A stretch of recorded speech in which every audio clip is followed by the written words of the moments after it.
Erkakda omadi kelmay qolsa, hamma qochishi aniq. Shoir shunaqa misollar aytgan. Ahvol emas, qarzlar so'ralar. Minnat uchun yoni o'ralar. Choyxonaga aytmas jo'ralar. Puli bo'lmay qolsa erkakni. Yaqinlari sizlamay qo'yar. Maqtov aytib so'zlamay qo'yar. Qarindoshlar islamay qo'yar. Puli bo'lmay qolsa erkakni. Kasal bo'lsa yo'q yaxshi qarov. 40 yoshda sochlarida qirov. Qo'ng'iroq ham qilmasgan birov. Puli bo'lmay qolsa erkakni.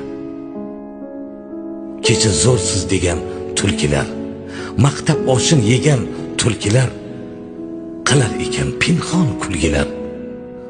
Puli bo'lmay qolsa erkakni. Ketganida o'zingizcha hammasini hal qilaman deyapsiz, lekin jon-joningizdan o'tib ketyapti. Buni hech kim sezmaydi deb o'ylayapsizmi? Sezadi hamma. Bu hayot. Hayot sizni xohlagan kuyiga soladi. O'ynab berishga majbursiz. Diqqat bo'ling. Bu kunlar o'tib ketadi. Ishoning, o'tib ketadi hammasi. Sabr qiling. Sabr qiling deb maslahat berish ham oson. Siz his qilayotgan narsani hech kim his qila olmaydi. Lekin mayli. Noumid bo'lmang. Yaxshi bo'ladi hammasi.